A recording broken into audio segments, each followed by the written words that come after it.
Today's conversation is with Dougald Hine, writer, social thinker, and co-founder of the Dark Mountain Project. Dougald asks a question that stops most of us mid-sentence. What if the story of progress we've been living isn't just broken, but actually ending? In this episode, we explore what it means to live at the end of a world. Not apocalypse, but the slow dissolution of a 500 years narrative.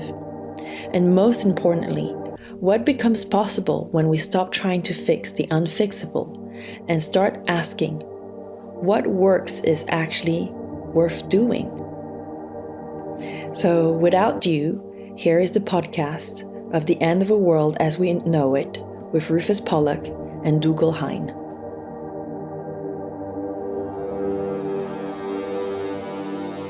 Well, welcome, Dougald. It's a real pleasure to have you on Over the Mountains to a Second Renaissance. And I'd love to begin, because we're always really interested in this with our guests, which is like how you got here. So you grew up in the north of England, you trained as a journalist. How did you end up writing about civilizational collapse, living in rural Sweden? What were the turning points? Well... Maybe tell us about your childhood. You could always begin like for the beginning.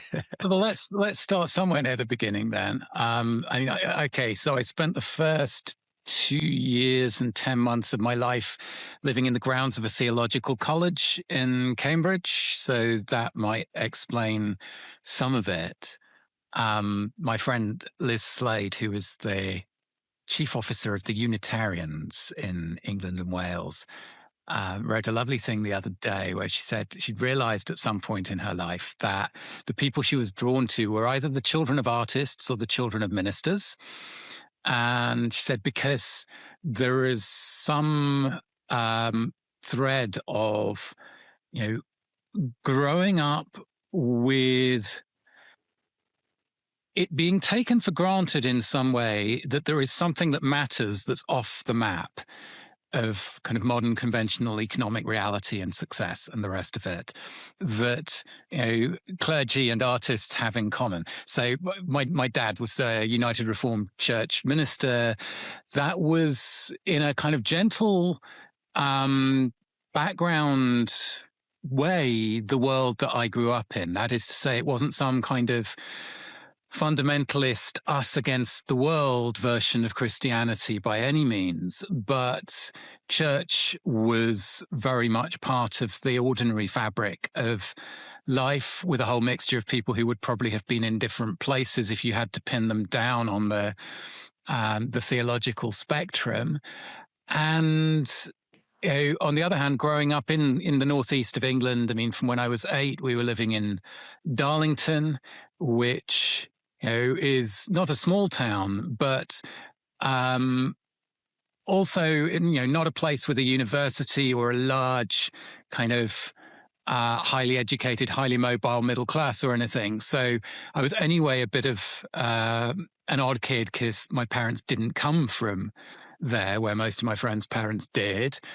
And so then roll forward to 18, 19, and after a year of hitchhiking and busking my way around Europe, making my living as a street musician, I come back to England, go to university at Oxford. I'm surrounded by, for the most part, people who've grown up in the home counties, at least half of them privately educated, often at the really expensive end of the spectrum of private schools.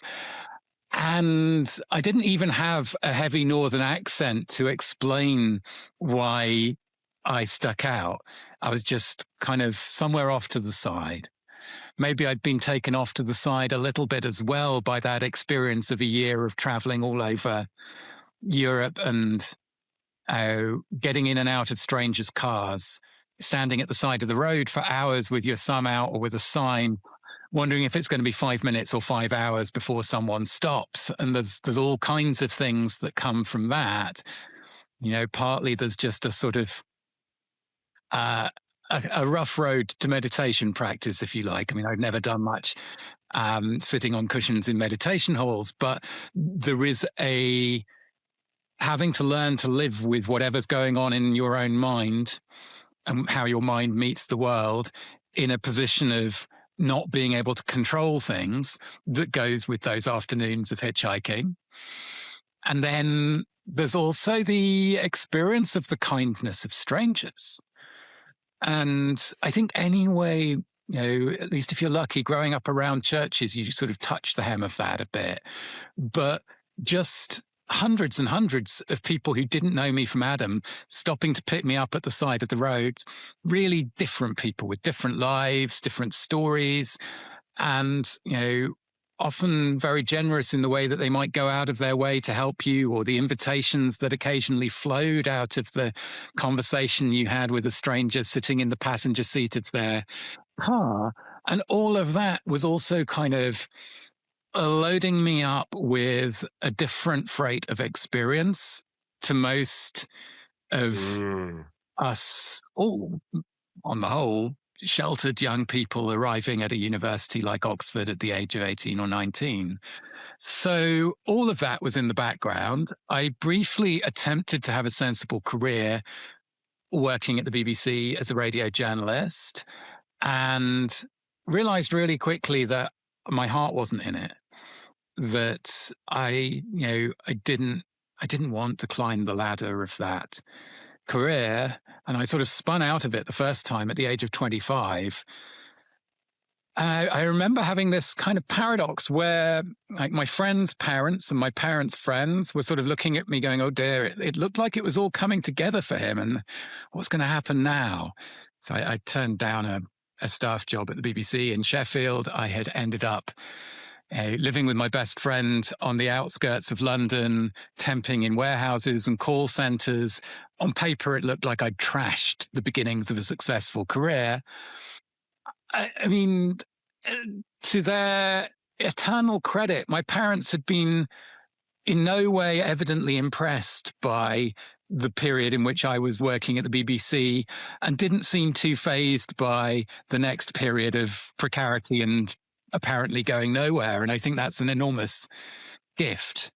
Which included me being able to move home and live with my parents for half a year at a point where me and my friend could no longer afford the rent on the flat we were living in London, and so on and so forth. But basically, I found myself by my mid-20s having crashed out of the beginnings of what looked like a career, having to work out, well, what's worth doing with the time that I have available to me, however long or short it turns out to be. And in the mix of all of this, I think there was also always a sense of a gap between how things are and how they're meant to be. A sense that there's something kind of deeply astray in the ways of living that we've taken for granted around here lately. And on the one hand, the evident unsustainability of these trajectories of exponential growth, that just always seemed intuitive to me. And I was of a generation where the sort of late 80s, early 90s wave of environmentalism was kind of there in the formative stages of mid to late childhood. So that was all there. But I think also you can get into that from a kind of, oh my God, it's terrible. We have to fix this because humanity was on this beautiful upward trajectory to the future. And then it turns out that our carbon emissions are causing this crisis with the atmosphere. But for me, even before I could intelligibly explain that was never how it landed. It was always more coupled with a sense of, and even if you could fix those kind of the technical environmental problems, there's something not right. Yes, there's something deeper. Yeah. So that's, that was there. I think things like that can sort of they can land in your gut or in your spirit in very early in life. And then you can walk a path for a long time towards trying to become someone who's capable of helpfully explaining that to yourself or anybody else. And I guess that was the path that in the end led me to, me and Paul Kingsnorth coming into contact around, let's see, I mean, it must have been around the autumn I was turning 30. We started writing to each other, and then that turned into the conversation that led to the Dark Mountain manifesto that we published a few years later. So that's the background. Because you said something that I just want to ask two things. So you said one is, let me take them one at a time. One was, there was something already unusual. I just want to ask, like, the fact that you had this kind of, confidence, but also you were going out around Europe in your kind of gap year, when you were 17, 18, before university, busking. But there sounded like some kind of faith in a different path. In a way, I don't know, you're saying your father was a minister, that's itself a little unusual, like being an artist or a minister in these times. What did you have a sense when you went to university of that maybe you didn't know as much already, but you sounded like there was a kind of trust in your gut and in that was there? I mean, what had allowed you to kind of go this different path, yet also be part of, an elite institution in a way? You hadn't thrown it away. You weren't like I reject this, but you were also seemingly kind of knew your own heart quite well. Yes. I don't want to pretend like it was all kind of integrated and coherent, and I don't want to pretend like it is all integrated and coherent even now.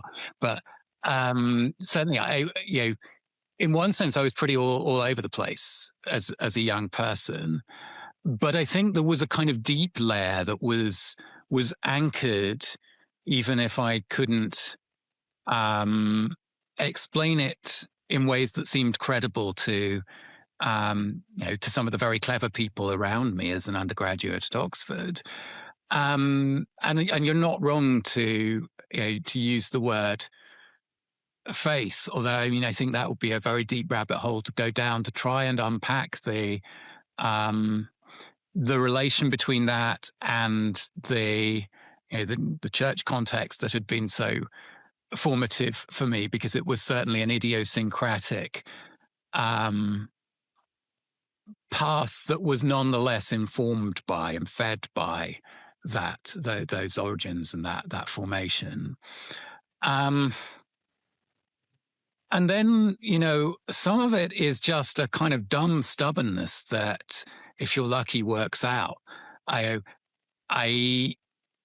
There are decisions that I made as a young person where, even at that point when I'm 25 and I walk away, I turn down the staff job at the BBC. If I had known that within 3 months I would be kind of barely employable and plumbing the sort of bottom ladder of the British employment market in these kind of the equivalent of 0 hours contracts as they are today, would I have had the confidence to say no to a staff job at the BBC and say yes to moving in with my best friend? And it was literally what happened was I was invited into the station manager's office at this local radio station where I'd been working on a 6-month contract. My contract was coming to an end. The manager said, so there's a permanent job in the newsroom coming up. I'd like you to apply for it. It's going to be invitation only. He mentioned the names of the other 2 people he was going to ask to apply, and the penny dropped immediately. Neither of them actually had the experience or qualifications, so I was being given a clean run at this. I was just automatically going to get this job. And that was 2:00 in the afternoon. 10 hours later, I'm locking up the station at the end of a late shift where I've overstayed. And my phone rings, and it's my oldest friend who I grew up playing in bands with saying, my flatmate's done a bunk and she hasn't paid the rent. Do you want to move in with us? Got to find someone in 2 weeks. So that was, it was a sort of slightly fairy tale fork in the road moment. And I suppose the other bit that I could say is, as I got older, I realized that lots of them, people I was drawn to who had unusual shaped lives, when I got to know them, often had some kind of story like that. Yeah. You know, I've worked quite a bit with Martin Shaw, the great storyteller and mythologist, and he was a great sort of friend and inspiration to us at Dark Mountain. And Martin's story involves, you know, from when he's in his teens, he was a drummer in a band, finally got this big record contract, and he ended up handing it back. And, you know, almost the same day, he was very young, he was already married, his wife said, "I'm sorry, it's over." And within months, he was kind of living in a men's hostel in southwest London, you know, really had kind of fallen through the bottom of his own life. Gustavo Esteva, the great Mexican activist and intellectual, he was a very important figure for me, not least because I got to know him fairly well, and he had been a friend and collaborator of Ivan Illich, whose work was incredibly important to me. And Gustavo would always talk about these three turnings of his life, these three times between his early 20s and his 40s when he walked away from a situation. The last time, he was in his mid-40s, he was offered a position as a cabinet minister in the Mexican government. And he turned it down and walked away and went and worked at the grassroots in the barrios in Mexico City. And he said, "I couldn't explain to anyone why." In a sense, it was that, at least what I understood from listening to him, it was that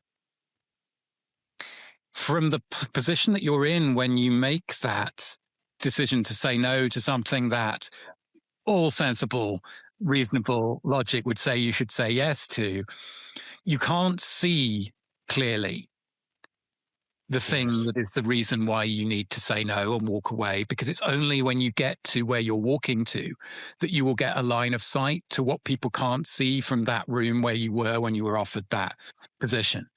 And I've definitely had those experiences. And in a sense, when Paul and I started Dark Mountain, Paul was at his kind of crucial turning of that. You know, he was naming things that he'd been feeling increasingly uncomfortable about as an environmental journalist and campaigner. And, you know, he'd been sort of George Monbiot's protege, if you like, in the tiny world of environmental journalism in the UK. And when we published the manifesto, it was the first time he and George had ever publicly disagreed with each other. I'm not sure either of them has quite recovered from it. But, you know, maybe part of how I was able to pull in alongside Paul and be the other half of the partnership that could bring Dark Mountain into the world was because, in a smaller way, with far less of a public profile, not that many years earlier, I had made my own kind of turning aside from the sensible path. And so I could recognize some of that pattern in him and what he was being called to. And again, you know, that language of calling, very unmodern language, but maybe is a way of sort of speaking to the heart feel and the body feel of those moments when, you know, at head level, it's quite clear which option you should take, but something is tugging at you. And maybe that was it. Maybe, to answer a very long way round the question you asked, what was it that allowed me to do these strange things at an early age, like go off, you know, despite my teachers, all with the exception of one of them, all my teachers thought it was mad, this idea that I was going to go on my own with a rucksack and a guitar. My parents were kind of quietly, you know, not without the nervous side of it, but, you know, backed me to do it. But, you know, maybe it's just that thing that Vanessa Andreotti talks about as the vital compass, and she gets it from this Brazilian psychoanalyst, Sully Rolnick, the vital compass, that there is a kind of navigational device that's located somewhere in the gut intelligence, where you can feel, as you turn towards a situation, a relationship, a context, an invitation, you can feel yourself coming alive or dying slightly inside.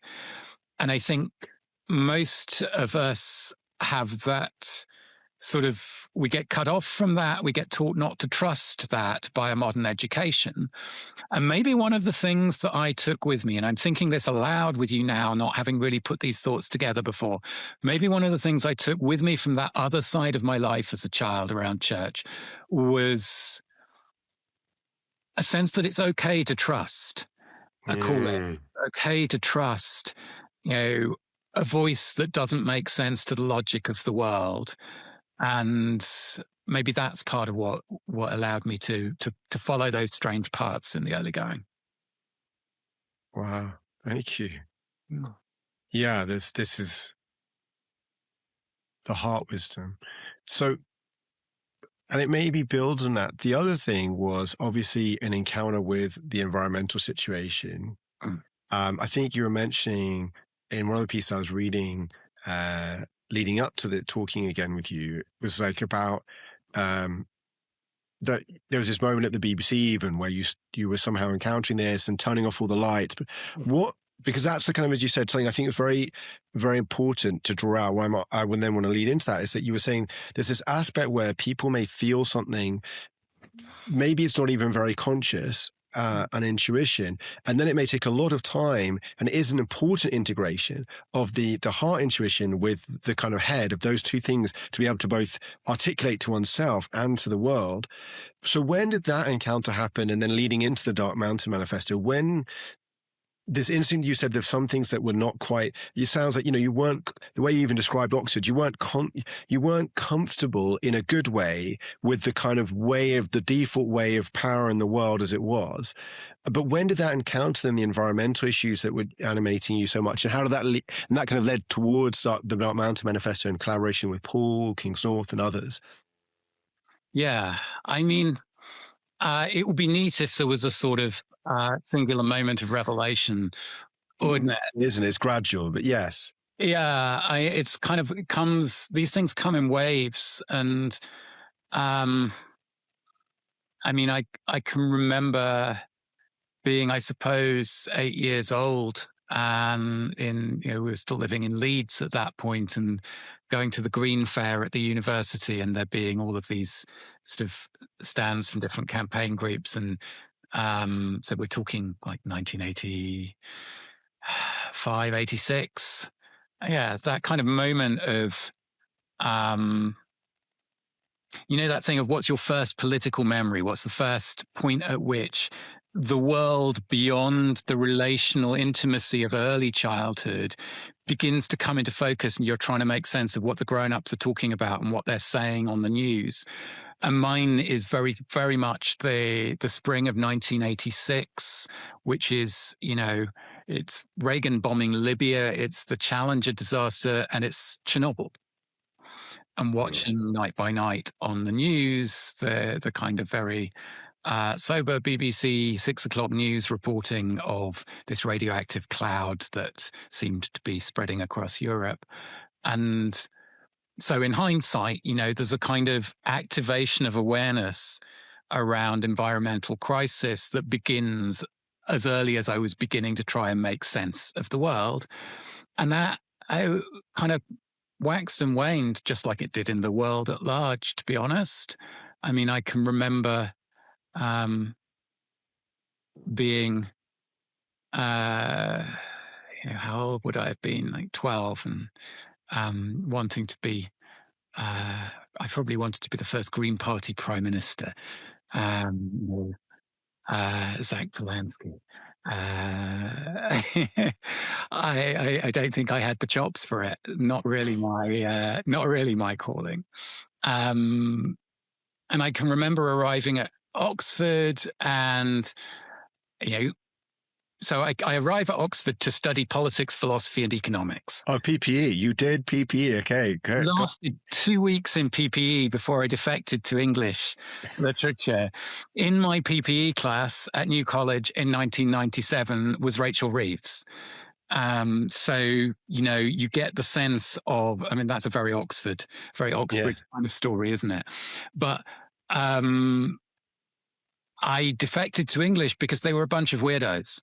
And I felt less scared by them than I did by the bunch of, ambitious kind of quote unquote normal people we were studying PPE, and and so I was involved in green activism as an undergraduate. I was what I talk about in At Work in the Ruins is a particular moment a few years on. So this is, at the BBC, when I have the kind of, I call it in the book, the oh fuck moment, the point at which you suddenly get kind of hit in the gut. And I'm not sure if it was even the first time I'd had that, but it was a particularly intense season of just, the fear over climate change. And one of the things that I realized a long while later is that you're talking about the head and the heart, or the head and the gut. There's something that can happen for highly educated modern Western people, which is that climate change in particular can be the place where the head is given permission to name a sense of living at the end of something, living at the end of a world. As we said in the Dark Mountain manifesto, the end of the world as we know it is not the end of the world, full stop. But there is Alistair McIntosh, who is another person who was incredibly important to me as I suppose a mentor in a sense, but just massive inspiration and older friend. Alistair talks somewhere in Hell and High Water about, Riders on the Storm it might be, about climate change as the chosen trauma. And he's not saying that to diminish the seriousness of climate change at all. But he says, there is this psychoanalytic concept of the chosen trauma that in a complex, multidimensional traumatic situation, an individual will often choose one part of the story of what the trouble is. Yes. And pass all of the force of the trouble through that like a lightning rod. And I think that, climate change has served that function for some of us. And I think it probably did that for me during that season of, being hit by the fear.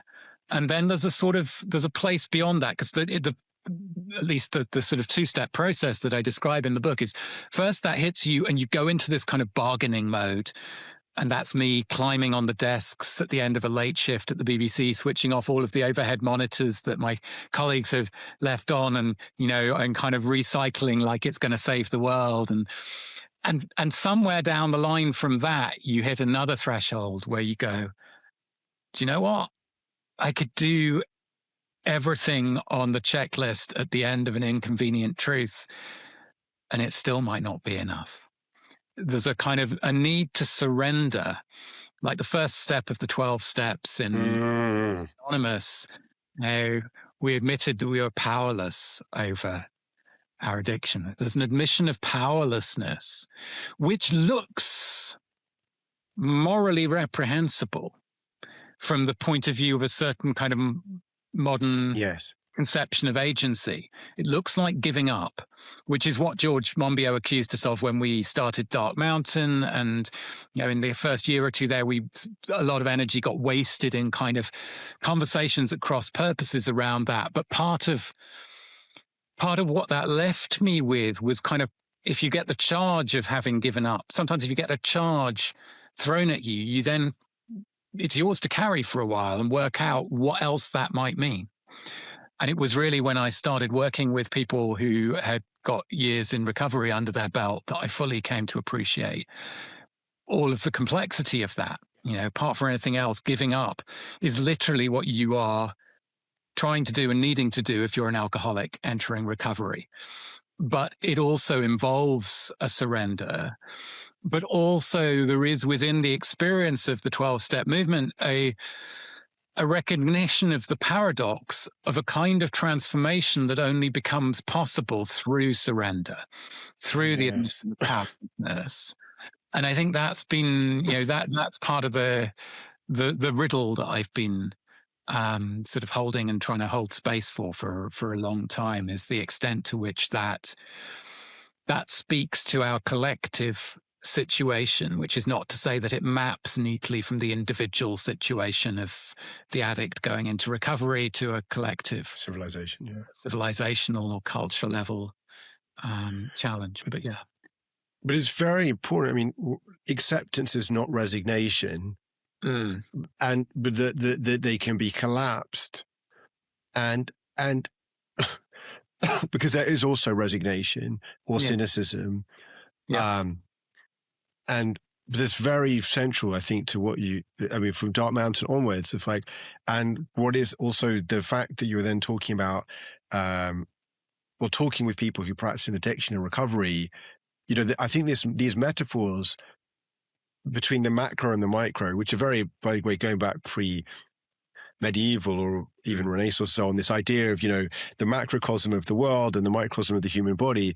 But I think this aspect of civilization, that we are addicts of a kind to material growth, to certain things, to certainty. I think the most subtle, which we could come to in your work, particularly in Amongst the Ruins, of this identification of science, the most subtle addictions are not the things even of like, I like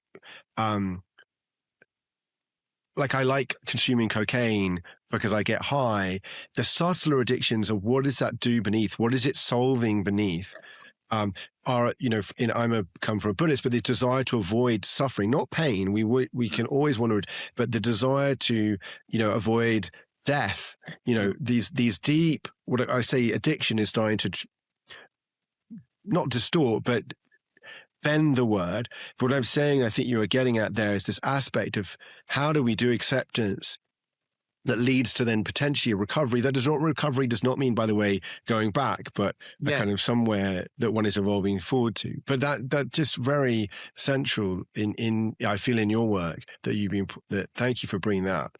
So I guess it brings me to a good question. So, I could name one question. What were you reacting against? Well, I guess one point with Dark Mountain, and for listeners, we'll obviously put links in the chat, and many of them I think will be familiar with the Dark Mountain Manifesto, but if they're not. But this point of, in some aspect, if you could summarize that for listeners, there was an aspect of the environmental movement that was, we're going to sort of figure this out. Maybe you in your words, but what were you reacting against? What were you reaching for that wasn't there? And not saying that it wasn't at all there. There had been people who'd spoken to it before. But when you wrote that manifesto in 2009 with Paul Kingsnorth and others, what were you reacting against? What were you reaching for? And I guess that then leads into, out of those conversations now over, 17 years, but 15, 16 years, about collapse, despair, what's possible. I want to lead into from that, like what has changed. But let's first, maybe, what were you trying to say, just for people, many of whom may have read it, but what were you trying to articulate at that moment and since, that was kind of, and which caused such kind of sometimes reaction and stimulus in the environmental space? There were a few things that I think we were reacting against. One was we both Paul and I had seen signs of what seemed to us a dangerous gap between public statements and private sentiments among some prominent voices within environmentalism, where people were, standing up on stage and saying, we can do this, one more push, we'll go to this year's COP meeting and this time we're going to get them to listen to us. And if you caught the same person quietly over a whiskey at the end of the night, you would find out that they were actually pessimistic to the point of despair. That seemed dangerous to us. Perhaps why Paul and I were both kind of canaries in the mine in terms of being sensitive to the danger of that is because in one way or another, we're both artists. Paul's a poet and novelist. I've worked with artists and literary people all my life, one way or another. And, as a politician or a campaigner or a publicist or whatever, you can have a gap between what your heart read on a situation is and what your calculation of what the smartest thing to say is. As an artist, if you go out on stage and there is any gap there, your performance dies. And I spent a lot of time around stand-up comedians in my late 20s, just observing. I helped out at a Thursday night comedy club and just got to see a lot of acts week after week after week over a couple of years, learning from what happens in a live room as a performer. And that thing of, you need this total presence, and the condition of total presence is that there's no gap. That you're fully embodying, fully there. So that's probably part of why we were sensitive to and reacting against that aspect. Another thing was, as people around the arts, for want of a better word, we were also reacting against the way in which the arts get co-opted with the best of intentions on all sides to be part of a response to a thing like climate change, which tends to be that artists are asked to help deliver the message, as if art is a kind of cheap alternative to an advertising agency or a sophisticated extension of the publicity department for an organization. And we just, we knew viscerally that that's not really what this stuff is for, that it has a kind of autonomy and a troubling agency that is off to the side of that. It's not a useful tool you can pick up and get reliable results. And however scared we all are about the thing we're talking about, that doesn't change the nature of the tool or the nature of the activity, the process, the mystery of the thing that's going on that we call art. So those are a couple of the things we were reacting against. And I think what we were trying to do was write into a space that felt like it was missing. So on the one hand, there was this sense of an obligation to make it simple and encouraging, channel the anger against them, the people who are killing the earth, who have names and addresses, which is true, in a way that avoided looking at our own complicity and implication and entangledness. And on the other hand, to avoid also, you talked about this already, the enactment of the idea that the alternative to that is a kind of flat cynicism, a kind of empty, not even empty, given up, a sort of black certainty of it's all going to be over really soon and there's nothing we can do about it. And I think that the drive of Dark Mountain was to say that there is a strange space in between the story of, fixing up progress and making it sustainable or creating some kind of utopian green future, and the story of imminent human extinction. But that space is under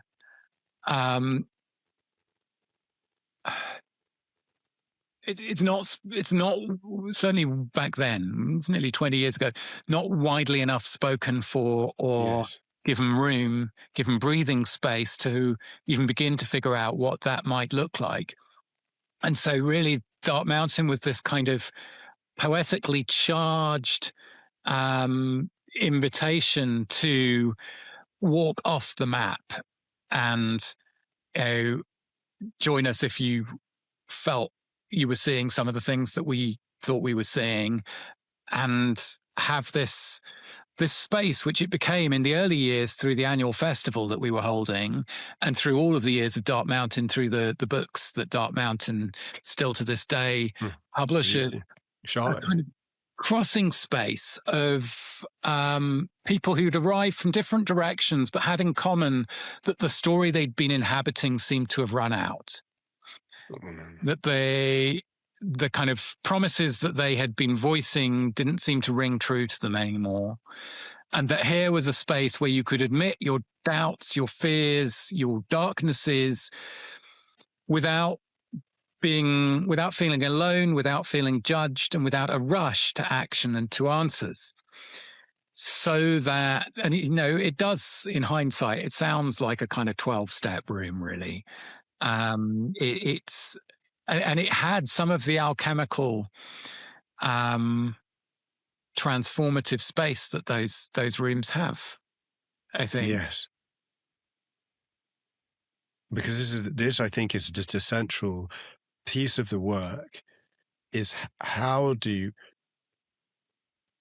one create spaces, literal, metaphorical, in which this work of processing a kind of mourning for modernity will come to, as you say, modernity for, and so not just the environment or what we're doing to the planet, but a kind of a way of life that and uncertainties, but in a way that does not.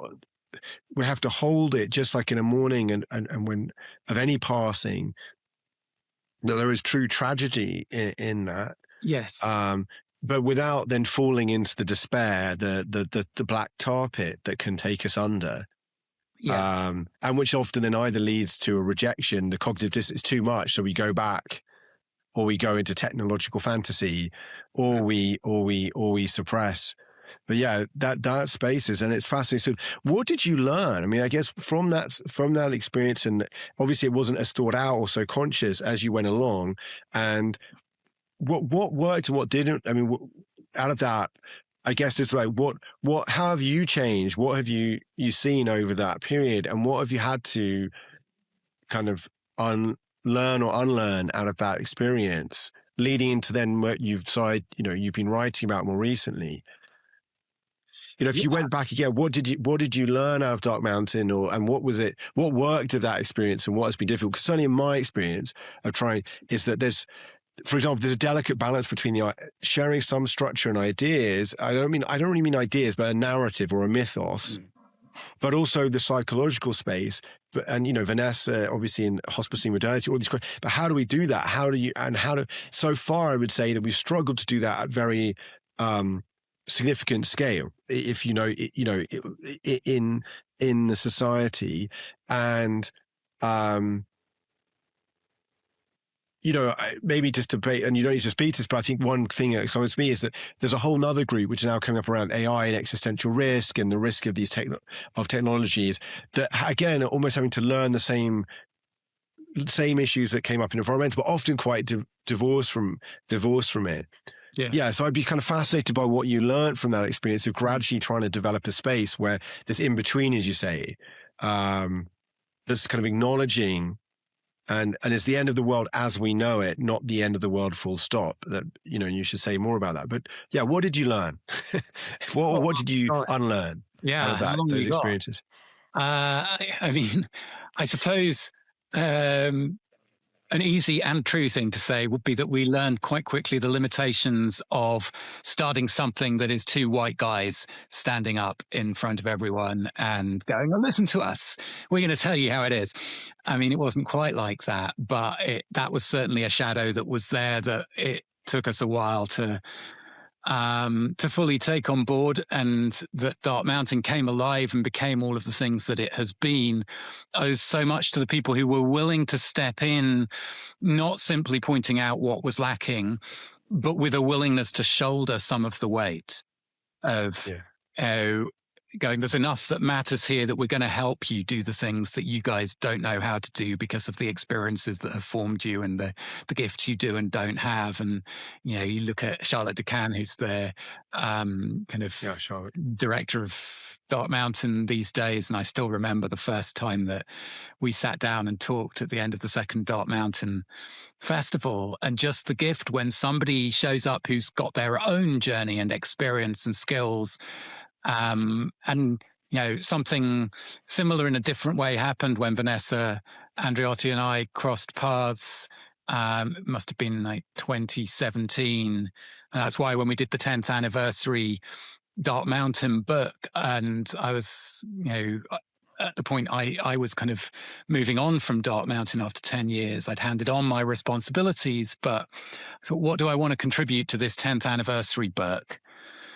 I thought, well, who am I talking with now where it's as important and as formative to my thinking as the conversations Paul and I were having during the year or two that led us to the manifesto? And the obvious answer was Vanessa. And so we published this conversation where we talked about the vital compass in that book.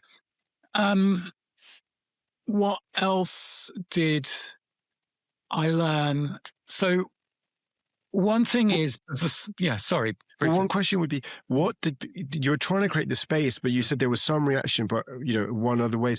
What, in terms of being able to hold a space where people could, what did you learn about that? And maybe of the people like encountering Vanessa and others, what were you, I guess that's one thing I'm particularly interested in. It's like, how did that go? I mean, you said one was the limitation of, two white guys.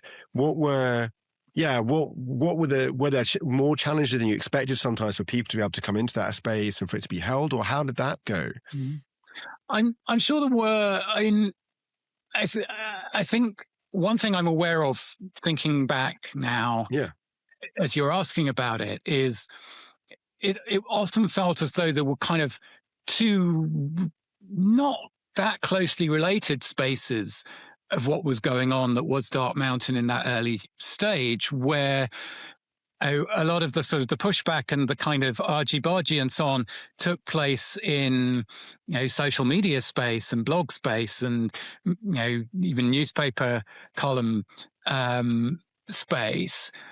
And then there were these gatherings where there were hundreds of people coming together for 3 days for a Dark Mountain festival once a year, or the smaller, deeper kind of gatherings and courses or just meetings of the core group that was forming around it that didn't have that dynamic to it at all. And sometimes it was almost comical because you could read articles by people who were pronouncing on Dark Mountain terribly authoritatively on the basis of a quick reading of the manifesto and talking about how kind of dour and doomer and depressing this was. And then you spent 3 days in the field and all you actually saw was kind of people coming alive with a sense of relief and the permission to speak things that haven't felt welcome in maybe the other spaces that you've been working in or been involved in as an activist. So there could be some kind of almost comical contrasts between what people made of it, or sometimes just reading the things that people responded. I began to think that the manifesto was like a Rorschach blot where you could read into it, maybe because of how poetically we had written it, you could read into it what you wanted to find there. But one lesson that became clear to me relatively early was the importance of distinguishing between that space of retreat. And you can think of retreat in a spiritual sense, but you can also think of it in a strategic, almost a military sense. The space of retreat where you've withdrawn from the front line of the everyday and you're gathered with a group of people who've come together in response to a particular invitation.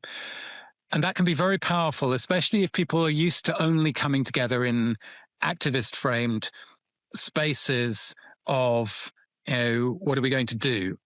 Yes. And what would happen is by the Sunday morning of one of these festivals, somebody would call a session where the question they were basically inviting people to gather around was, so what are we going to do? And I began to realize that my role, one way or another, was to insinuate myself into that discussion and say, maybe there isn't a we here that can do. That actually there is a kind of, maybe the sort of the relief and the coming aliveness of what people were experiencing in that space of this gathering that's off to the side of the everyday was precisely because it was a space of being rather than a space of doing. And it's not that that is, impotent or that it has a purity that shouldn't be sullied by questions of agency and doing and worldliness. It's that you can't make a shortcut from the middle of the space up the mountain, the space of being, to action. You have to make your own journey back to the place you're going to find yourself, which won't be the same as where everyone else finds themselves when you leave that little valuable, generative bubble of that period of time together in a different place. Come home to whatever your everyday is and see over the weeks that follow which parts of what you experienced there, which of the conversations you had there you can translate, have come home with you as something that's alive and belongs to you rather than something that you enjoyed being in the the aura of, but is actually somebody else's karma, somebody else's dharma, somebody else's calling. And then over the years, seeing how much does happen as a consequence of spaces that don't try and determine and grip hold of, right, what's the plan? As part of the kind of closing act of 3 days together. I've become more and more adamant about that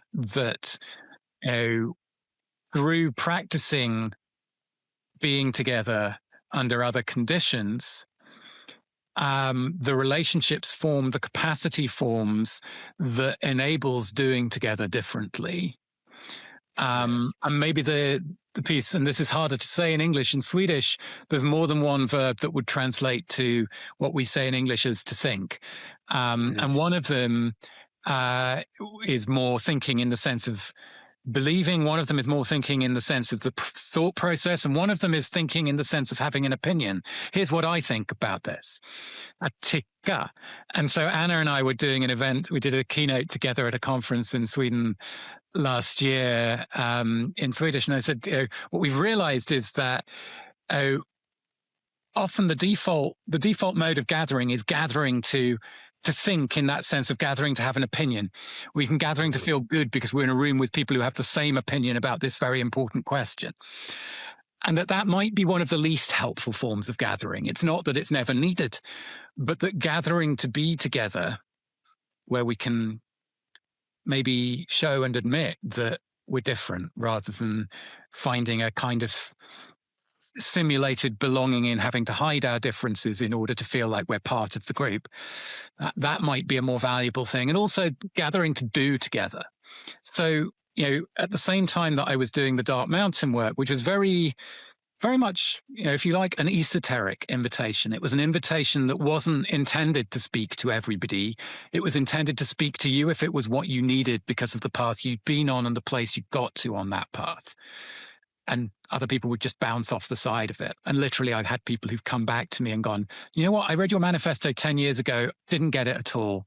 Didn't make any sense to me. I got angry with it or I got bored with it, whatever. And they say, but I'm talking to you now because I came back and reread it recently and it was what I needed. And that's a test of a certain kind of work.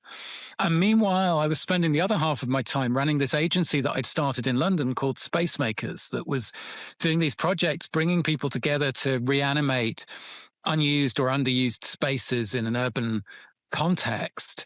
And there's all sorts of things to say about that. But the project that I'm proudest of out of those years, because it was where we applied what we learned from some of our early attempts, was a thing called the West Norwood Feast, which is a community-owned and run street market in this area of South London that's been going for, about 15 years now. And what was great about that was the reason I was doing it was because it fitted with the analysis that had led me to Dark Mountain. I was convinced that we need to relearn the skills of coming together and doing things for reasons other than the logic of the market or the logic of the state. Yes. If we're going to do a good job of navigating the unfolding of the times ahead, we need to relearn these skills of culture, of coming together for our own reasons, of the sort of deep pragmatism and goodwill that people are able to draw on when the reason we're in a room together doing something is not, well, we're here because we're being paid to and we need to pay the rent at the end of the month, or we're here because we're being told to, we're school kids, we have to go to school, or the government will cause trouble for our parents, but we're here for other reasons. We recover some of the capacities by which humans have made life work in other times and places, which are the capacities we're going to need as things get harder. So I was convinced that we needed ways of practicing that. But the great thing was you could come along among the thousands of people coming to the West Norwood Feast, or you could be among the dozens of people who were involved in the organizing of it. And you could be doing it for your own reason without being interested in what was in the background of my thinking that was why I was spending my time doing this. So practicing doing things together can allow us, you can be working on resilience for your local community. And some of the people in the room might be doing it because they're really scared about climate change. Some of them are really concerned about resource scarcity. Some of them are concerned about, what happens if the Russians attack.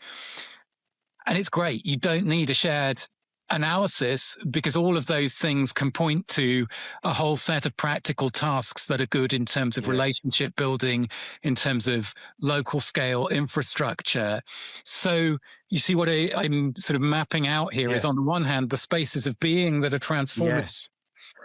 And on the other hand, the spaces of doing where we don't need to tick the same thing. We don't need to have the same set of opinions. And for me, my practice has always been kind of moving between those and trying to get a helpful flow going between them, if you like. Yes. Well, maybe that brings me then in your book in 2023. So A Work Amongst the Ruins, you make a distinction which was there also in The Dark Mountain, but the end of the world as we know it, not the end of the world, full stop. Yeah. Why, could you say a little bit for listeners, why does that line matter so much? And what are you getting at with that? Well, one answer is we need to be able to give ourselves permission to feel, experience, see, think, be affected by living in a time of endings as something that's not a problem that can be fixed and made to go away, but in the distinction that I learned from John Michael Greer, a predicament, a thing that we have to find ways of living with. And it's like, how do we give ourselves permission to be with that without immediately mistaking it for the end of everything? Because we very easily do. Yes. You know, there's the famous line that's variously attributed to Frederick Jameson or Slavoj Žižek of it's easier to imagine the end of the world than the end of capitalism. It's easier to imagine the end of the world than the end of the world as we know it. So that's part of why, you know, in different ways, I always circle around to, it is a cultural, it is an imaginative work. It is a work of storytelling, a work of seeing things differently that's involved in holding open the space that's called for now. So we don't just shut down into panic or denial or, you know, desperate solutionism, that we're willing to be changed. Vanessa will say the futures worth working for are presently unimaginable futures. And after a couple of years of her saying that to me repeatedly, it began to dawn on me, okay, they're presently unimaginable because before they become imaginable, we have to become other than who we are or who we think we are. We have to be changed in order to become people capable of imagining the futures that are actually still open to us and worth working for. So it's some of that stuff that I think is what that language is pointing to. And then, you know, down the years, I've found myself thinking more and learning more about what it could mean to be talking about worlds. And you know, on the one hand, there's the language that comes from the Zapatistas of the world we're fighting for is a world in which many worlds fit, a plurality of small worlds within a pluriverse. And on the other hand, and you can weave these things together. In the last couple of years, I've been thinking a lot with the work of Hannah Arendt and her sense of, you know, a world is a thing that we make, a thing we make together. You know, I think that, you know, I often think about cultures in the sense that anthropology sometimes talks about cultures. Yes. Where, you know, the work we do at our school, we talk about it as a gathering place and a learning community for people who are drawn to the work of regrowing a living culture, which is like one of those phrases where you've sort of origamied a lot of meaning into a few words. But it's a gathering place and a learning community for those who are drawn to the work of regrowing a living culture. So within that is the allegation that whatever it is we've got around here, whatever it is we've been living in around here lately, it's not exactly a living culture. Maybe it's dying, maybe it's toxic, maybe it's malnourished. I've been thinking a lot lately about cultural malnutrition as the shadow side of the material overproduction that has characterized modernity, that we're strangely lacking in the stuff of culture as opposed to the material stuff that we're strangely abounding in. So, when Arendt talks about a world, and she says, a world is the result of us making things that will outlast us. And she says, part of the strangeness of modernity when you compare it to any other episode of human civilization is that we don't make things to last. Even our houses aren't made to outlast us. We consume. It's like everything has to be produced in ways that feed an all-consuming fire, rather than making things that endure and that therefore create the conditions of a shared world, a particular way of being human together that has a particular set of stories. I mean, if I would say something there, I feel it's always difficult when you're in the decay phase of a period, but if I were to think of, let's say, the disease of pre-modernity and imagine what had become the church when the Pope is selling indulgences or having mistresses, how diseased within that paradigm it would have seemed that the sacredness of what was once the Christianity had become, selling indulgences to build St. Peter's or whatever. Similarly, the weird thing of modernity was that capitalism, at least some version, began with an accumulation, but not to consume. Why it worked was because Puritans had this strong moral code where you were accumulating, but you kind of weren't consuming that much. And it's a very diseased form of modernity that we do now, not make things to last. In the same way, there was that diseased version of a Christianity. I mean, that's an aside, but I think it's like one can think there's something very odd, but it's like in the oddness of how could you have done that to what was the Catholic Church in a weird way at some point. You would have thought, like, reformers did think that. They were like, what have we done to this sacred thing? Not that I think that capitalism or modernity is sacred, but I'm thinking of the things that once inspired people, which was the thirst for knowledge, becomes debased into a thirst for technology. I'm not saying the thirst for knowledge is not even itself dangerous, but it becomes debased into, or science becomes scientism. And maybe that's a good bridge, because I think it would be good to spell out what is this when we talk about a dying culture. You talk in your book again about, and you use a very concrete example, which is one of a kind of climate science, but where it turns into something, science turns into something other than what it was, maybe. Could you say a bit more about that to illustrate what do we mean? What are these aspects of a toxic or a dying culture that one could see in what you talk in your book of calling sometimes modernity? Yes. Science is maybe an epitome of that. Could you say a bit more about that, where you talk about when we say it's been asking too much of science? I think you describe it as. All right. So there's a lot there. So let's just walk that back a little bit, because part of what's interesting about sitting with that passage that I was referring to from Hannah Arendt is that she's writing in 1957. She's writing in the year of Sputnik. So this is, it's a sort of reminder. You read the passage and, she's saying, we no longer use things and look after them. We consume them as if they were going rotten and they would decay if we left them till next year. And she's referring to our clothes and our cars and our houses. And it's like, okay, this sounds like a description of early 21st century fast fashion, but this is actually kind of in the high modernity. So part of, obviously there's a lot to be got out of the kind of the comparative approach, which recognizes the patterns of rise and fall that seem to be common to all grand human civilizational projects. And I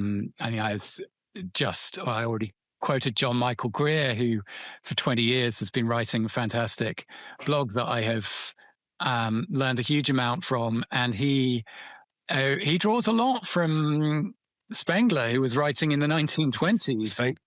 Toynbee and Spengler, these kind of comparative patterns of rise and fall. And obviously Spengler was already talking about decline as the condition of the West 100 years ago.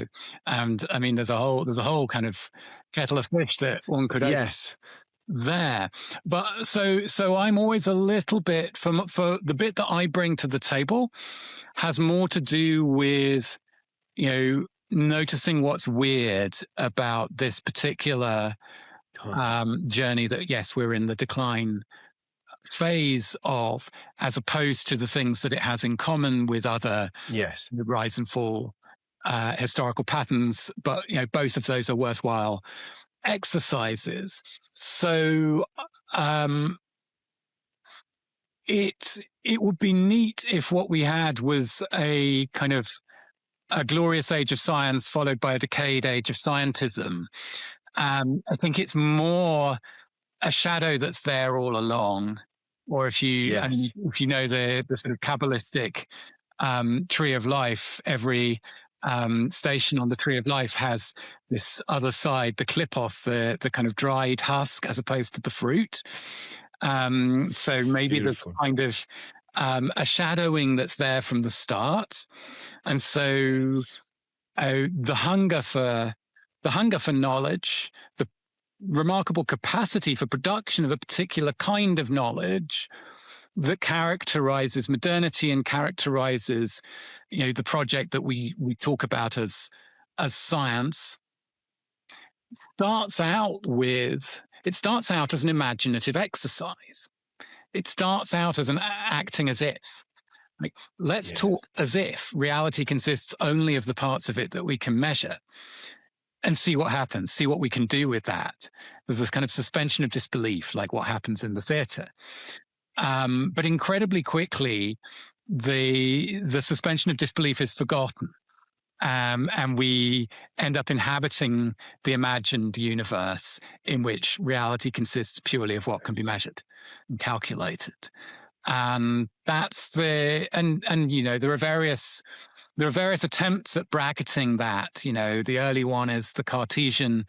Okay, we have this other. We've got the physical, world of physics that our bodies exist in, and then there's this other part of ourselves that exists outside of that, and there's God that exists outside of that, and so on. And so that's one way of splitting that allows there to be something beyond it.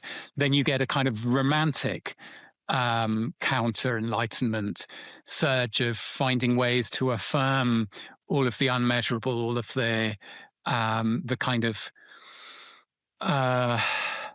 all of the aliveness that goes missing from the dead clockwork universe.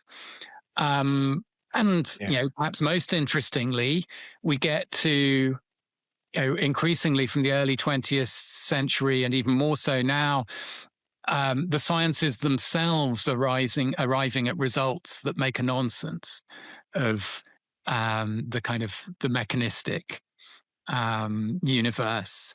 And if you want a really mind-blowing read on all of that, David Bentley Hart's All Things Are Full of Gods, dialogue between four classical gods, informed by all of the kind of philosophy and science of mind of recent decades, is a wonderful journey into that. So we're at a moment where the sort of the shell of that was breaking open. Even, Rupert Sheldrake, who was absolutely anathematized, is kind of half welcome back to the table of serious intellectual and even scientific discussion in some quarters. I don't want to overstate the extent of his reprieve, because I know that I still hear the reactions that his name will bring in some quarters.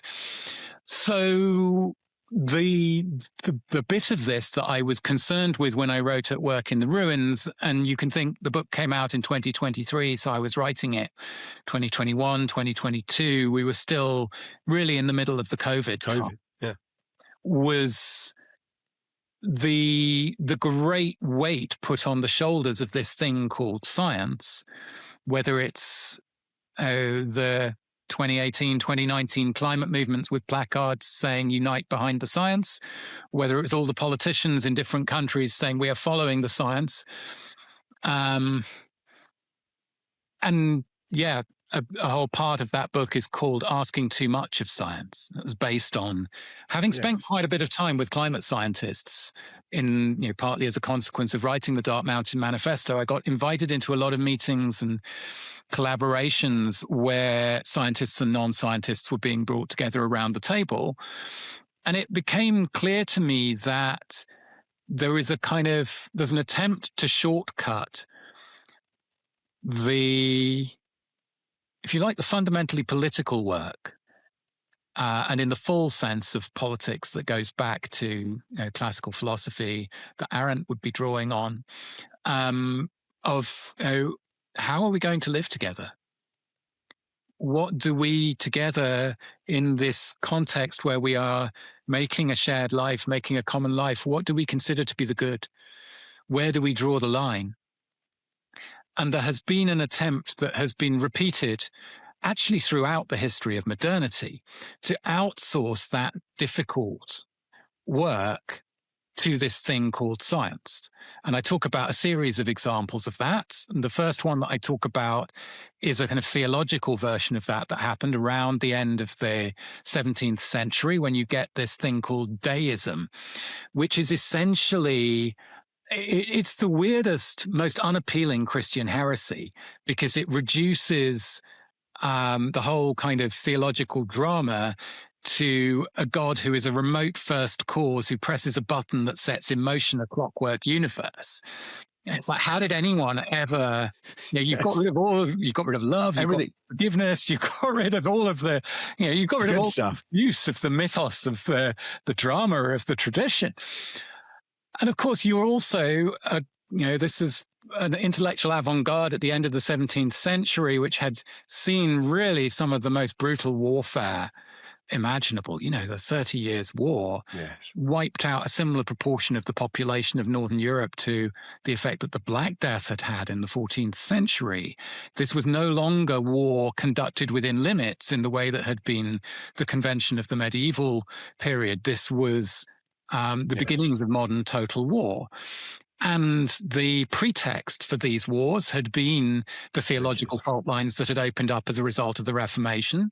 And meanwhile, Newton had taken this invisible force, this invisible phenomenon that he described as this force of gravity, and shown that you could then represent that with equations, and you could use mathematics. And so people didn't look at that and go, right, so we're going to abolish, we don't need God anymore. They didn't foresee that this might lead, among other things, to Richard Dawkins. What they foresaw was, oh, wow. Well, in that case, if we can carry on, like pulling on the thread of following the invisible forces all of the way back to God and arrive at a scientific formula that explains reality, there won't be anything to fight wars over.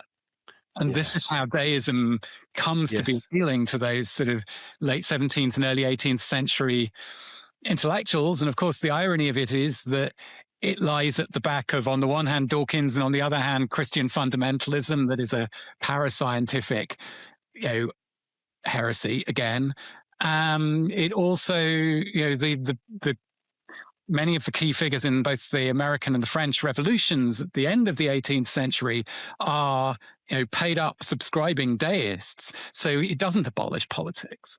The same thing is actually the origin of neoliberal economics. It was, the idealistic founders of neoliberalism were people who had experienced fascism and communism in the 30s and 40s and were attempting to, as the political economist William Davies puts it, neoliberalism was an attempt at the disenchantment of politics by means of economics, that you could get the market to do the job, and therefore there wouldn't be an ideological conflict zone in which people could, justify mass murder.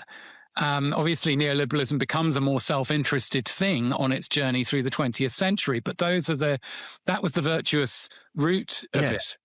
And we're all just going to have more of what we want. We don't need to fight over things. Just we can all have more of whatever we want. And or just we can use the market to arrive at the best answer, and therefore we won't need politics. And you can see how that travels all of the way into New Labour's way of reforming public services in the early 21st century. And environmentalism made the same attempt from the 90s onwards to go by way of science and say, look, there's nothing to argue over here. Right. we just need to listen to the science and do what it says. Which, in a society where the official ideology is that, yes, science is what produces authoritative knowledge, sounds like it ought to work. And part of my experience of, getting to know a few of the climate scientists who've been involved in the IPCC process over decades was sensing and hearing stories that kind of spoke of the slow dawning disillusionment as they realized that this thing that was set up as a kind of a mechanism that was meant to be a transmission mechanism from scientific knowledge into policy action didn't work.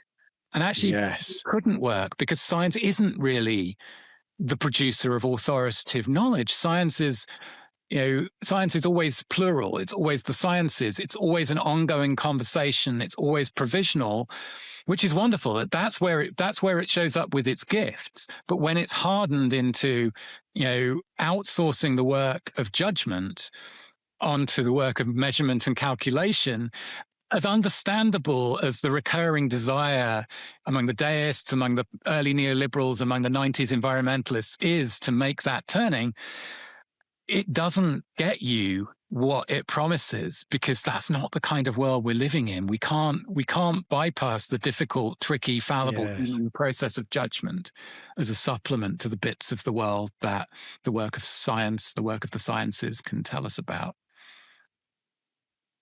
Yes, very much so. That judgment isn't even the term judgment is distinct.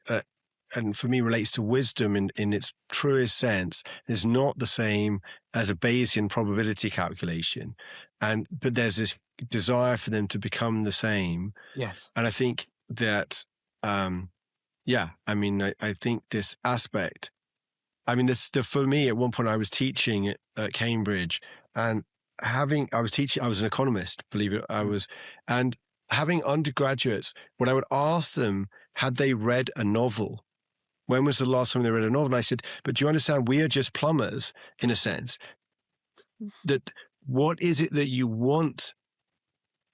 You could be an economist about how we produce more, but more of what? What is it?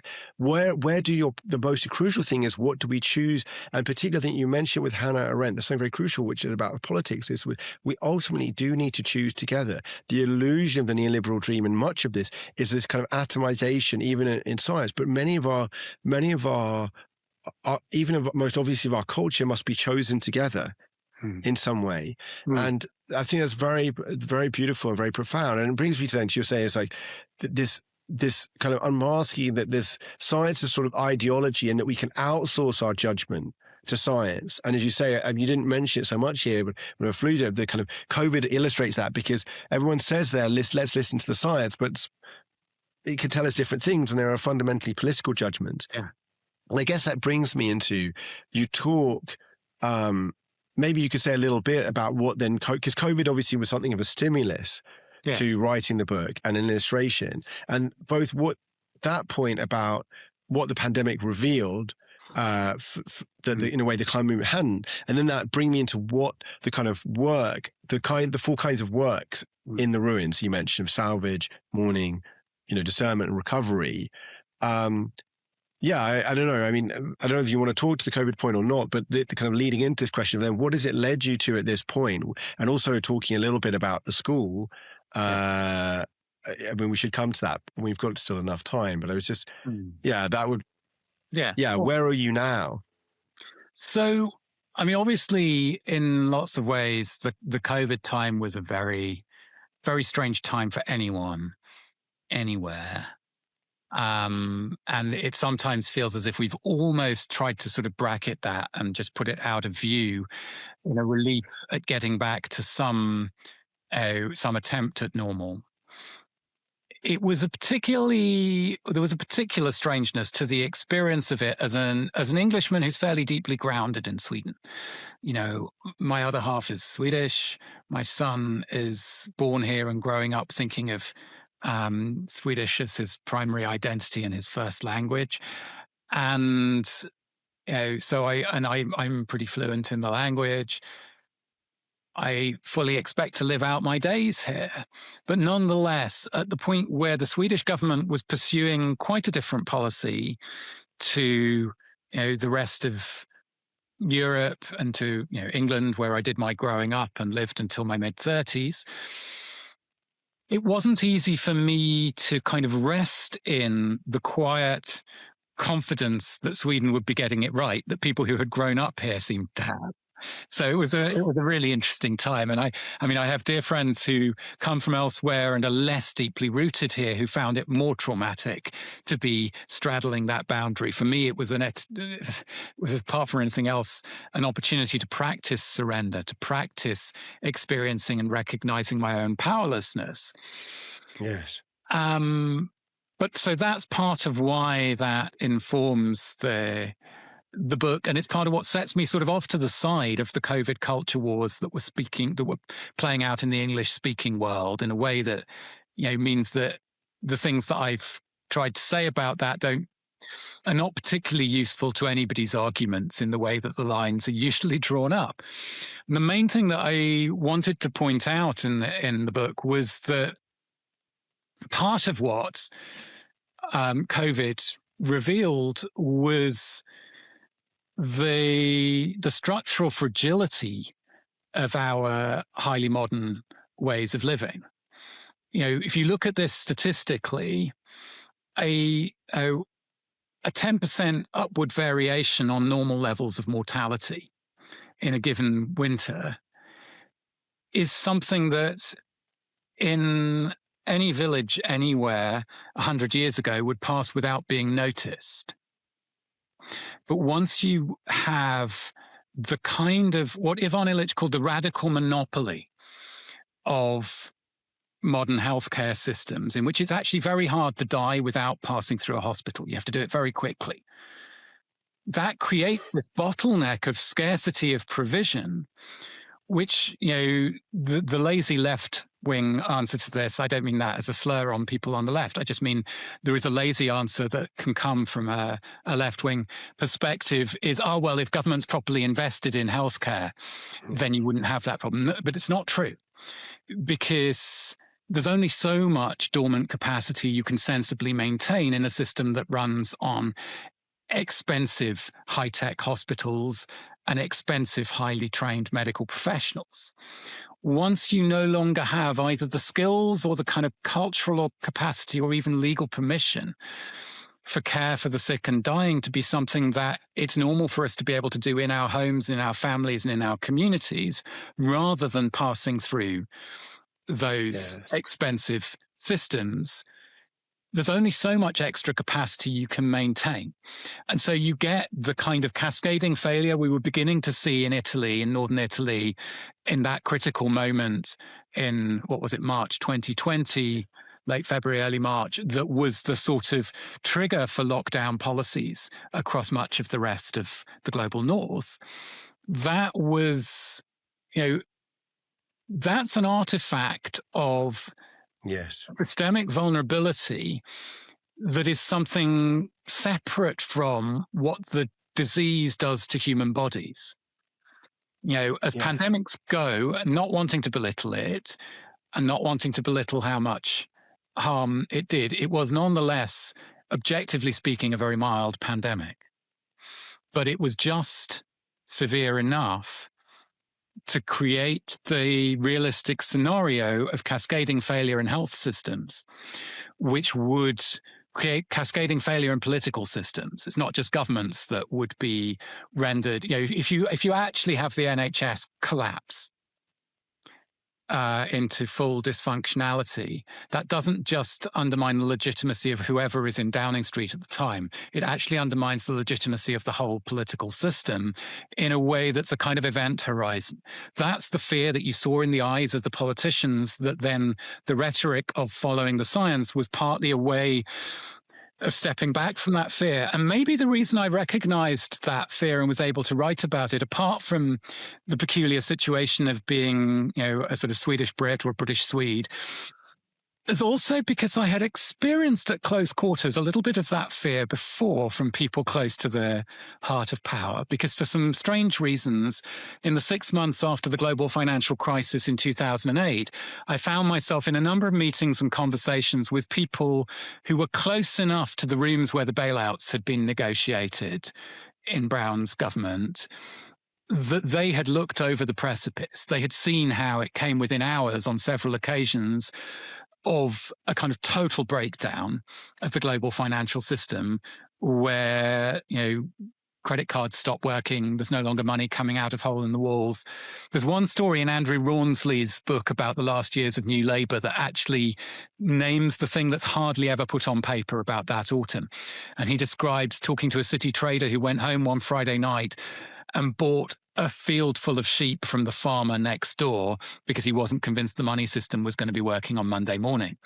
There was, in the end, after all of the efforts, you only got the greatest financial crisis since the Great Depression, which gave everybody involved enough to keep them busy that they didn't have that much time to dwell on how close it came to a more existential systemic event. But for various reasons, I found myself in conversations that winter with people who'd been in those rooms and were willing to sort of talk quietly about how scary it is when you realize that the levers don't work.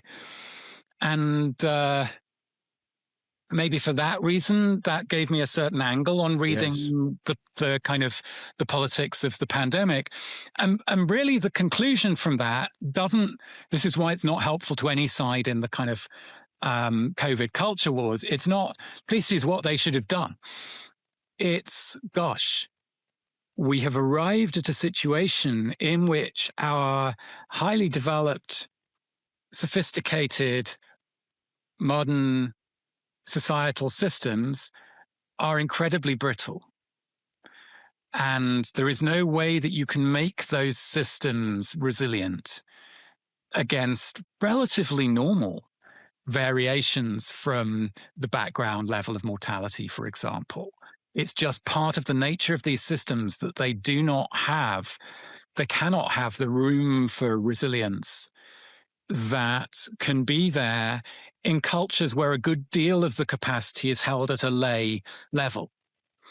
Yes. And this, I was able to think this through because of the work that Illich and his friends did, and people like John McKnight, who worked with Illich and applied his thinking at a very practical community level over decades in Chicago and elsewhere in North America. And so you can kind of take that and you can go, even leaving climate change out of the picture, it's probably a good idea if we begin to rebuild levels of capacity, layers of capacity that aren't based on that sort of scarcity, that learn from the ways in which human communities throughout history have been able to keep going through extremely dramatic events because of the amount of redundancy that is built into a situation in which, if you like, the core functionality is held at the level of culture and community rather than held at the level of market, state, and professionally accredited institutions. There is a kind of artificial scarcity produced in the second scenario, which Illich analyzed so well over 50 years ago, which isn't there in the kind of culture and community scenario. And so then my question becomes, how do we smuggle as much as possible of the best of what's been learnt by the market and the state and the institutions and professions and universities and the rest of it into a kind of barefoot doctors and barefoot plumbers and barefoot the rest of it for the 21st century, given what we know and what we have good grounds to fear about climate change, but also about the sort of the meta crisis, the poly crisis, whatever language we use for it. And so at the end of At Work in the Ruins, I came with this sort of back of an envelope list that had come out of the work I'd been doing over the years of 4 tasks for an age of endings. What kinds of activity is it worth giving your time to if it is your read on things that, at some level, it is the ending of a world, though not the end of the world, full stop. And the list is, you said it already, but it's saving. So what can we take with us? What can we salvage from the wreckage? Grieving. So what are the good things that we're not going to manage to take with us, and how do we mourn those, including the work of, telling the stories and singing the songs, carrying the cultural memory of good things that were lost, because that cultural memory may turn out to be seeds somewhere further down the line. The third one is leaving. So it's a work of discernment, noticing the things that were never as good as we told each other they were about the ways we've been doing things around here lately, which, a lot of that Illich stuff speaks to that. And then the last one is weaving, picking up the dropped threads, the things that were pushed to the margins, treated as inefficient, old-fashioned, obsolete, that might actually turn out to be what makes all the difference in how we make good lives together under the conditions we find ourselves in. And so that list has been, people have taken that map and made it their own and worked with it in all sorts of different fields and settings. I was talking just last night to a group of 50 people from around the world who've been meeting over the last 5 weeks. They've been using it with a group of facilitators. This has nothing to do with me. They just this course where they've been working with applying those 4 tasks, spending a week around each of them, and then they had me come in for week 5 to talk with them. But it was also picked up in the pages of the British Medical Journal by Richard Smith, the former editor of the BMJ, who did a detailed review of At Work in the Ruins. And at the end of his review, he says, so I've just taken a few minutes and I've looked at these 4 tasks. And to start a conversation, here are my suggestion of the things from within our field that belong to the things we can save, the things we need to grieve, the things we need to leave behind, and the things that we need to weave back in from outside of the way that we've framed this work. So more and more, I'm thinking about how do we apply that?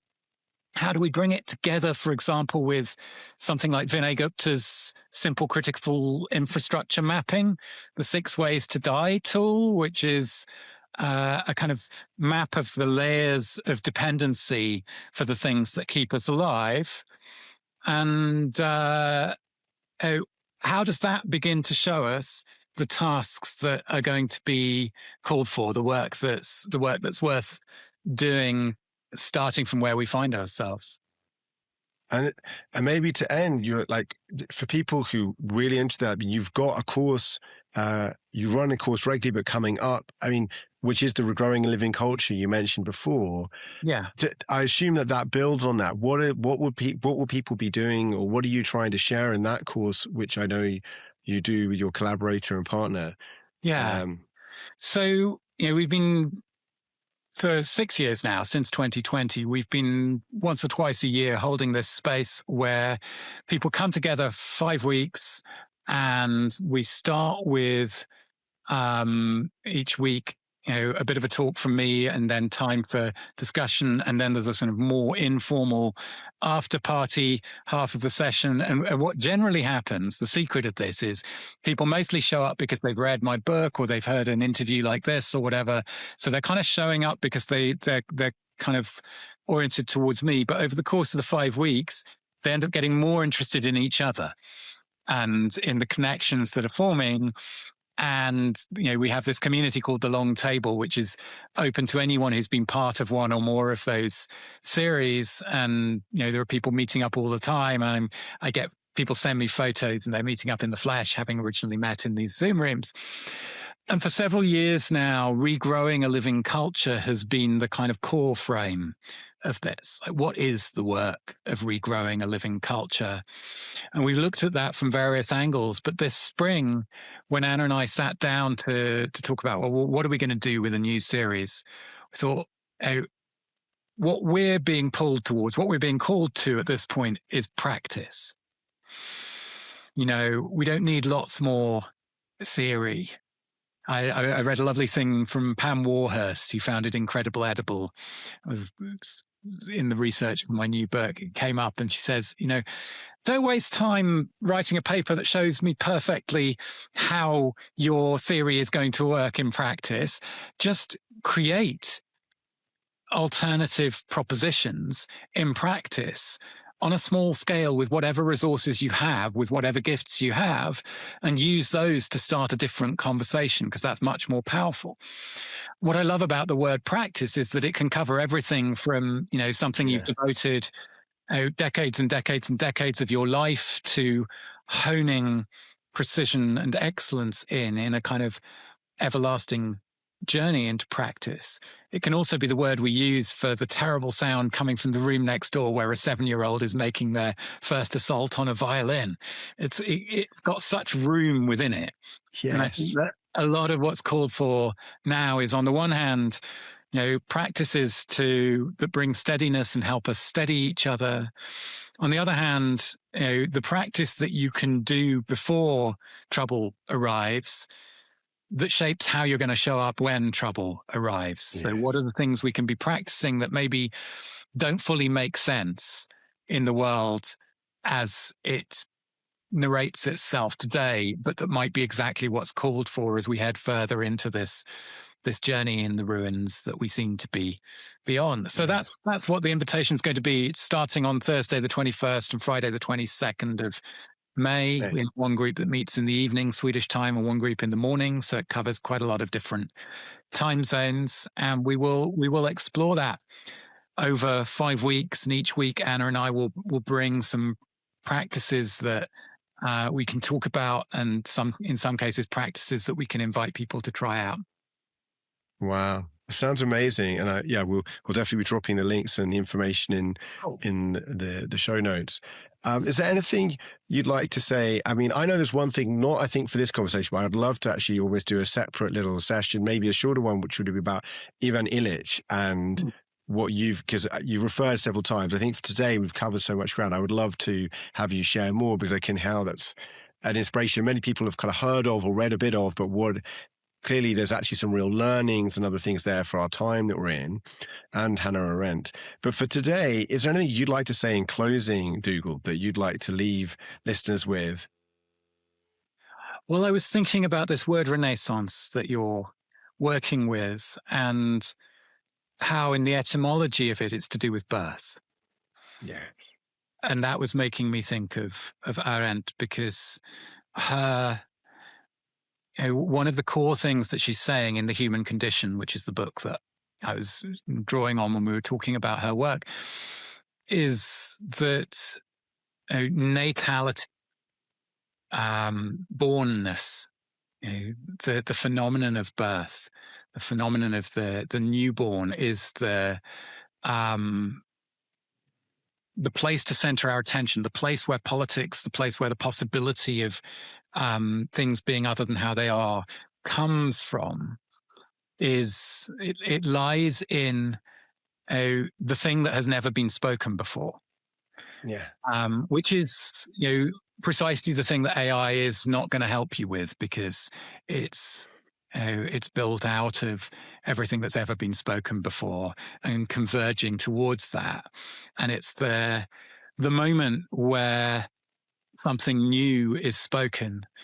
And as I'm saying that, I feel it coming together with Malidoma Some, who was a Dagara elder from Burkina Faso. And he used to say, in the village, when a mother is giving birth, everyone crowds around the outside of the hut. And when you hear the first cry from a newborn baby, we'd all raise our voices as loud as possible with a roar of welcome to answer the question that first cry is asking. And that question is,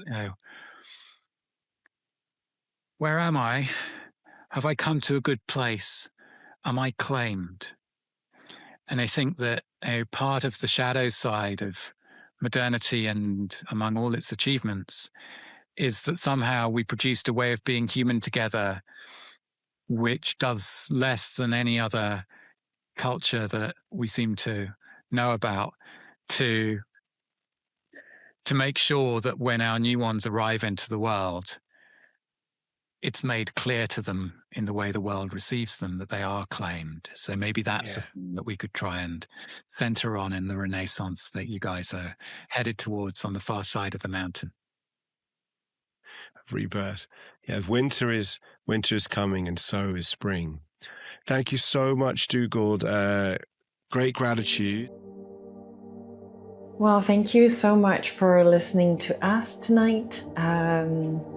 Keep following us for more sense making, both on the world, on what is needed to come true a second renaissance, and also how to walk that path in the everyday life.